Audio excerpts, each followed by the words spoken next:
Oi, pessoal! Hoje a gente vai estar começando a estudar perda de carga e para isso tem alguns conceitos de fenômenos de transporte que a gente precisa estar lembrando, então esse comecinho a gente vai fazer exatamente isso. Bom, a primeira coisa que a gente precisa saber, que já deve estar craque na cabeça de quem está acompanhando as aulas, é diferenciar o escoamento laminar e turbulento. Então, o escoamento turbulento é aquele que a gente tem uma mistura entre as camadas de fluido, e o laminar é aquele que a gente tem o escoamento comportado, bonitinho, obviamente muito mais fácil de representar matematicamente. Isso aqui é essencial para a gente poder fazer nossos cálculos todos de bombas. Então, a primeira coisa que a gente faz é definir qual é o regime que a gente está trabalhando. A gente já vai entrar em detalhes com relação a isso, mas quem não lembra ainda, tenta procurar o material aí para ver como que a gente diferencia os dois tipos de escoamento. Além disso, a gente precisa ter bem claro na nossa cabeça o conceito de vazão. Então, a vazão vai ser uma determinada quantidade de fluido, pode ser massa ou pode ser volume, que vai atravessar uma seção. Essa seção que vai estar atravessando a gente chama de seção transversal. Se a gente estiver trabalhando com vazão volumétrica, a gente vai ter um volume dividido pelo tempo, certo? E aí a nossa unidade vai ser, por exemplo, no SI, metros cúbicos por segundo. Então, unidade de volume por unidade de tempo. Se a gente estiver trabalhando com a vazão mássica, que também pode ser chamada de M ponto aqui, representada por um M ponto, a gente vai ter a massa de um fluido que vai estar escoando por um tempo. Então, a gente tem agora massa por tempo. Relacionando as duas, se eu multiplicar a vazão volumétrica pela densidade do fluido, eu vou ter a vazão mássica. E a gente tem também o peso do fluido por um tempo. Então, a gente lembra aí que o peso é a força-peso, né? Então, massa vezes a gravidade, dividido pelo tempo. E é importante que a gente tenha aqui algumas relações bem definidas. Então, a vazão mássica, ela é representada pela densidade vezes a vazão volumétrica. Já aqui, o peso, a vazão de peso, a gente tem que multiplicar pela gravidade e a densidade para a vazão volumétrica para obter ela. E, por consequência, então, a gente já sabe aqui que a densidade vezes a vazão volumétrica é a vazão mássica, a gente consegue, multiplicando diretamente a gravidade, obter aqui a vazão peso. As duas que a gente vai mais usar são essas aqui, vazão mássica e volumétrica, e é importante que vocês saibam ir de uma para outra rapidamente. Lembrando também que a vazão é nada mais ou menos que a velocidade, que é metros por segundo, vezes a área da seção transversal que a gente está trabalhando. Então, se eu quiser obter, por exemplo, a velocidade, eu tenho que pegar essa vazão e dividir pela área onde ela está passando. Outro conceito que a gente precisa é o conceito de força. Então, o conceito de força não, o conceito de pressão. A pressão ela vai ser uma força aplicada por uma área. Então, a gente vai estar trabalhando com bastante pressão, a gente precisa ter diferenciais de pressão aqui. Então, precisa estar lembrando sempre que se a gente quiser, por exemplo, calcular a pressão e conhecer a força, a gente só precisa saber qual que é a área que ela vai estar sendo aplicada. E a unidade de pressão é força por área, que é Newton por metro quadrado, e a gente já viu nas aulas passadas que isso aqui é Pascal. Então, a unidade de pressão no SI é Pascal. E a gente pode ter as variações, como quilopascais, como megapascais, e aí tem que sempre converter para o SI para poder trabalhar todo o sistema padronizado. Além disso, a gente tem a pressão de coluna de líquido agora, que é basicamente o ρGH, que a gente deduziu, ela inclusive lá na parte de fenômenos, quem quiser pode ir atrás da aula que está por aí. E a gente sabe que cada coluna de líquido, então, ela vai exercer uma pressão sobre o que tiver abaixo dela aqui. Então, dependendo da altura que a gente tiver, a gente vai ter essa pressão do líquido. Se a gente tiver dois líquidos diferentes aqui, cada um deles exerce a sua parcela. Então, a gente vai depender da densidade do primeiro fluido aqui, por exemplo, o fluido azul. A gente precisa saber a densidade dele e a altura dele. E aí, o fluido amarelo aqui, a densidade diferente e a altura diferente. A soma de cada uma das parcelas vai dar aqui para a gente a pressão dessa coluna de dois líquidos que tem aqui. Outro conceito que a gente precisa estar lembrando é o teorema de Stevens. Então, ele vai estar dizendo para a gente que exatamente isso do ρGH. Então, se a gente tiver uma diferença de altura entre dois pontos, a gente vai ter a pressão hidrostática. Então, que é a pressão exercida por essa coluna de líquidos. E isso aqui a gente causa uma diferença de pressão. Então, ΔP, a gente vai ter a pressão aqui no ponto B menos a pressão no ponto A. ok? Se a gente estiver no mesmo plano horizontal, então aqui ou em qualquer outro ponto aqui ó, dessa linha de A, a gente vai ter a mesma pressão. Já se eu descer ou subir, a gente tem alteração na pressão. Outro conceitinho que a gente tem que lembrar lá de fenômenos é o princípio de Pascal, que deriva exatamente dessa ideia de que a pressão em dois pontos horizontais, desde que o fluido esteja ligado aqui ó, por todo esse sistema, elas são iguais. Então, aqui, ó, a pressão no ponto 2 ela é igual à pressão no ponto 1. E a pressão, como é força sobre área, então, se eu tenho a força 1 dividido pela área 1, vai ter que ser igual à força 2 dividido pela área 2. Isso aqui assumindo que o sistema está em equilíbrio, não está em movimento. Se não tiver igual, a gente vai ter uma movimentação aqui, por exemplo, se isso aqui for um pistão móvel. Já a equação da continuidade, que é Bernoulli, a gente tem algumas suposições que a gente está assumindo para poder utilizar ela. A primeira delas é que a gente deduz ela para um regime permanente laminar, mas a gente pode estar aplicando ainda para um escoamento turbulento, mas em regime permanente sempre. A gente não considera na equação ideal perdas por atrito, então não tem a interferência da parede, a gente vai mudar isso daqui a pouquinho. A gente não tem trabalho externo e nem calor dentro dessa para poder avaliar a equação de Bernoulli. E para ela estar funcionando, a gente tem que a energia interna é constante entre dois pontos. Então, a gente vai avaliar, por exemplo, a equação de Bernoulli entre um ponto e outro. E aí a gente tem as parcelas de energia dentro dela. Então, a gente tem a parcela cinética, tem a parcela potencial e tem a de pressão. A soma delas vai ter que ser constante em todo o escoamento, ou seja, a energia num tubo ela é constante. Isso, obviamente, considerando um sistema ideal. Então, só relembrando como que é a equação de Bernoulli, a gente sabe que P1 e P2 são as pressões no ponto 1 e no ponto 2, V1 e V2 são as velocidades no ponto 1 e no ponto 2, G é a gravidade, que a gente vai assumir sempre que não tiver especificado 9.81, e Z1 e Z2 aqui são as alturas em relação a uma referência. Então, a gente tem um ponto 1 e um ponto 2 e tem uma referência, e vai ser a diferença de altura aqui entre eles que vai interessar para a gente. Aqui são as propriedades do fluido, então é o peso específico do fluido no ponto 1 e o peso específico do fluido no ponto 2. Pode ser igual, mas pode ser diferente também. E aqui a gente tem um exemplo para esquentar um pouquinho já. A gente tem um tanque, é um exercício bem clássico aí para aplicar a equação de Bernoulli. Então, esse tanque ele tem grandes dimensões aqui na parte 1, então essa parte de cima, e vai ser esvaziado por uma tubulação aqui, que seria essa região 2. Então, o que a gente vai fazer aqui? A gente vai aplicar a equação de Bernoulli entre o ponto 1 e o ponto 2 para determinar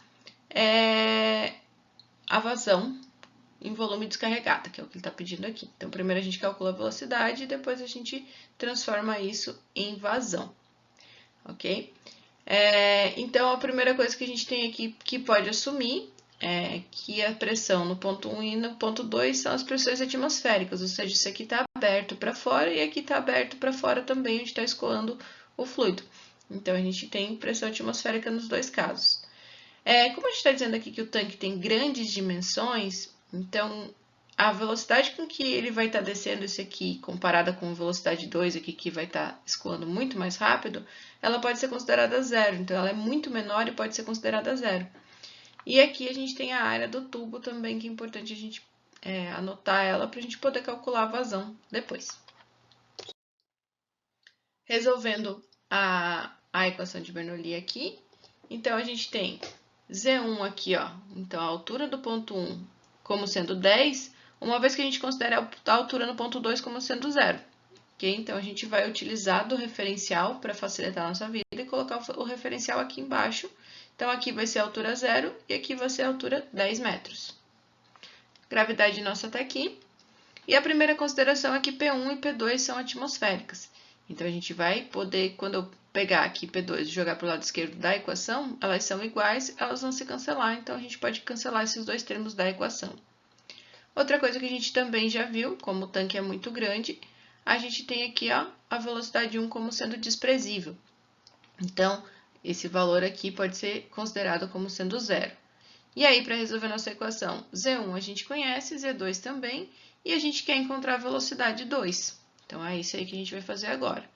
Substituindo os valores aqui, então, 10 metros é Z1, V2 ao quadrado é o que eu quero encontrar, 9,81 da gravidade, o 2 da equação e o 0 de Z2. Lembrando que a unidade de velocidade ao quadrado é metros por segundo ao quadrado. Então, metro quadrado, segundo ao quadrado, ok? E aí, substituindo os valores, eu calculo aqui a velocidade 2. Uma vez que eu tenho a velocidade, eu tenho a área fornecida e eu consigo calcular a vazão, então, no ponto 2 e resolver o problema com a equação de Bernoulli. E aí, com esses conceitos bem afiadinhos, a gente vai agora entrar no conceito de perda de carga. Então, a gente vai falar o que ela é, eu vou apresentar a equação para vocês e a gente vai entrar no decorrer das próximas aulas nos cálculos que a gente precisa para calcular a perda de carga em um escoamento. Quando a gente está trabalhando com fluidos, o peso deles, cada unidade de peso deles tem uma energia dentro dele. Então, essa energia a gente chama de carga. E quando a gente está fazendo com que esses fluidos escoem, eles vão estar dissipando energia em forma de calor. E essa forma de calor que está sendo dissipada aí pode ser transferida, por exemplo, para a tubulação. Então, imagina que a gente tenha um escoamento muito rápido dentro de uma tubulação de plástico. Se a gente pegar ela, a gente consegue tocar nela, consegue perceber que a tubulação está esquentando. Isso acontece devido ao atrito, principalmente. Para esse fluido estar escoando em uma tubulação, a gente tem uma resistência que vai estar sendo causada exatamente pelas paredes. Então, o fluido precisa vencer essa resistência. Além de, por exemplo, a altura e tudo mais, a gente tem a resistência da própria tubulação que vai estar sendo aplicada, sendo submetido esse fluido. Isso vai depender da viscosidade que ele tenha, então das propriedades do próprio fluido, da parede, então de como é o contato desse fluido com a parede, a gente consegue representar isso, por exemplo, pela rugosidade da parede, e se tem peças dentro dele, então se tem acessórios. Se a gente tiver uma curva, a gente vai ter uma dissipação de energia diferente do que se a gente tiver uma linha reta. Então, se a gente tiver uma válvula ou um próprio equipamento no meio da tubulação, isso vai fazer uma queda de uma dissipação diferente dessa energia. Isso a gente vai estar chamando mais para frente de perda de carga. Então, a energia que é perdida pelo líquido ou pelo fluido que estiver escoando por unidade de peso, ela vai ser definida como perda de carga. Então, a gente sempre vai estar analisando dois pontos do escoamento e a gente vai ver o quanto de energia é perdido entre esses dois pontos, para poder definir o que seria a perda de carga de um escoamento. A perda de carga é uma função bastante complexa porque ela depende de vários fatores. Então, algumas coisas são necessárias para a gente poder estar calculando ela, a gente já vai olhar a equaçãozinha dela. Mas a primeira coisa que a gente precisa saber seria a rugosidade da tubulação e as propriedades do escoamento, como, por exemplo, a velocidade que ele está escoando, qual é o líquido, a viscosidade e a densidade desse líquido. Isso aí é necessário para a gente conseguir calcular o regime de escoamento. Então, o número de Reynolds ele vai depender da viscosidade, da densidade, da velocidade e do tamanho da tubulação que a gente tem. Então, o diâmetro da tubulação é importante. Para calcular a perda de carga, então a gente precisa saber a distância percorrida. Então, se a gente tiver um tubo muito grande, ele vai dissipar mais energia do que um tubo mais pequenininho. E se a gente tem acessórios presentes dentro da tubulação. Então, se for uma tubulação lisa e curta, a gente vai ter uma perda de carga. Agora, se for uma tubulação muito grande, cheia de acessórios e rugosa, a gente vai ter uma dissipação de energia diferente e muito maior, que a gente precisa estar considerando para, por exemplo, colocar uma bomba para fazer essa movimentação do fluido. Então, ela vai ter que vencer todas essas resistências que cada uma desses acessórios ou desse comprimento vai estar submetendo o fluido. Para analisar a perda de carga, a gente vai dividir ela em dois tipos principais. Então, uma delas que é a distribuída e a outra que é a localizada. Então, a distribuída, ela vai ser de acordo com a tubulação retilínea. Então, todo o comprimento de tubulação vai estar apresentando essa perda de carga. Então, não existe um escoamento sem essa perda de carga. Se a gente tiver trechos muito curtos, a gente pode estar desconsiderando essa parte. Se a gente tiver trechos de tubulação grande, isso vai estar fazendo uma resistência maior, então vai impactar mais no dimensionamento, por exemplo, da bomba. Sempre que a gente falar em perda de carga distribuída, então fica na cabeça comprimento. Então, ela está relacionada com o tamanho da tubulação, não o diâmetro, mas sim o comprimento da tubulação. E a localizada, ela vai acontecer em alguns pontos do escoamento. Então, por exemplo, se a gente tiver uma união, se a gente tiver uma curva, uma válvula, uma expansão brusca, uma saída. Quando a gente vai montar as tubulações, a gente precisa desses acessórios, né? Então, isso aí vai estar causando uma perda de carga.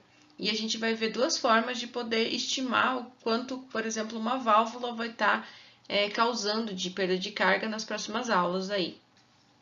Sempre que a gente tiver perda de carga localizada, então, ela vai estar relacionada com os acessórios, com um ou outro acessório que tenha dentro do escoamento. Aqui a gente tem a equação geral da perda de carga. Ela é válida para fluidos newtonianos e em regime laminar. Então, a gente vai partir dessa equação aqui e vai abrir ela de algumas outras formas. Mas é importante vocês verem que aqui a gente estaria calculando ΔP sobre ρ. Isso aqui tudo seria a minha variável, certo? Essa variável aqui ela tem unidade de energia, que seria metro quadrado por segundo quadrado. Se eu pegar o ρ e jogar para o lado de cada equação, ou a mesma coisa aqui em cima, jogar para o lado de cada equação, a gente vai ter unidade de pressão, ou seja, a gente tem ΔP, que é a diferença de pressão. Normalmente o que a gente utiliza ainda é ela em metros, a gente vai ver na próxima aula como fazer isso, mas aqui tem a definição dela. Qual que é o próximo foco nosso ainda no próximo vídeo? Determinar quem é o fator de atrito, porque aqui a gente tem essa variável nova que a gente não sabe ainda quem é. L para a gente é o comprimento da tubulação, D é o diâmetro, e V ao quadrado seria a velocidade ao quadrado. Então, são todas variáveis que a gente já sabe o que é ou como determinar. Falta para a gente, então, estudar o fator de atrito e a gente vai aprender agora como está determinando ele. Então, continuem vendo as próximas aulas, gente, porque a gente vai precisar definir quem é o fator de atrito. Qualquer dúvida é só entrar em contato comigo. Até mais!